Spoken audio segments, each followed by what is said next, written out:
ഡയറക്ടറിനെ കുറിച്ച് എന്താണ് പറയാനുള്ളത്? ഡയറക്ടറെ കുറിച്ച് ഞാൻ ഇത് 4ാമത്തെ സിനിമയാണ്. അപ്പോൾ ഇതുവരെ ഞാൻ കണ്ട ഡയറക്ടേഴ്സിൽ ഭയങ്കര ക്യാരക്ടർ വൈസ് ഭയങ്കര ഒരു ഡിഫറെൻറ്റ് ക്യാരക്ടറുള്ള ആളാണ് മനു.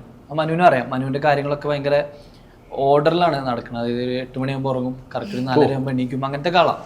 പിന്നെ അത് നൈറ്റ് ഷൂട്ട് ഇല്ലായിരുന്നു. ഇല്ല നൈറ്റ് ഷൂട്ട് ആകെ 2-3 ദിവസം ഉണ്ടായുള്ളൂ. 2-3 ദിവസം അവസാനം ക്ലൈമാക്സിലേക്ക് വെച്ചാന്ന് തോന്നുന്നു മനു.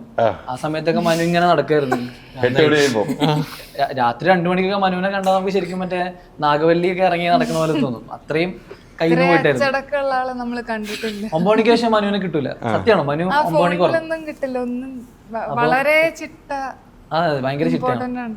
അല്ല, അങ്ങനത്തെ ഒരു ഡയറക്ടറെ ഞാൻ ആദ്യമായിട്ട് കാണാം. മൊത്തത്തിൽ മനുവിന്റെ മൊത്തം പരിപാടികൾ കുറച്ച് അങ്ങനെയാണ്, ഭയങ്കര ഓർഡറിലാണ്. അപ്പൊ ഞങ്ങള് നേരെ ഓപ്പോസിറ്റാ. ഞങ്ങൾ 4 പേരും മനുവിന്റെ നേരെ ഓപ്പോസിറ്റ് ആൾക്കാരായിരുന്നു. അപ്പൊ ആ ഒരു ഇത് നമുക്കൊരു ക്യൂരിയോസിറ്റി ആണല്ലോ മനുവിന്റെ കാര്യങ്ങൾ കാണുമ്പോൾ. ക്യാരക്ടർ വൈസ് അങ്ങനെയായിരുന്നു, പക്ഷെ ഡയറക്ടർ വൈസ് മനുവിന് നല്ല വിഷൻ ഉണ്ട്.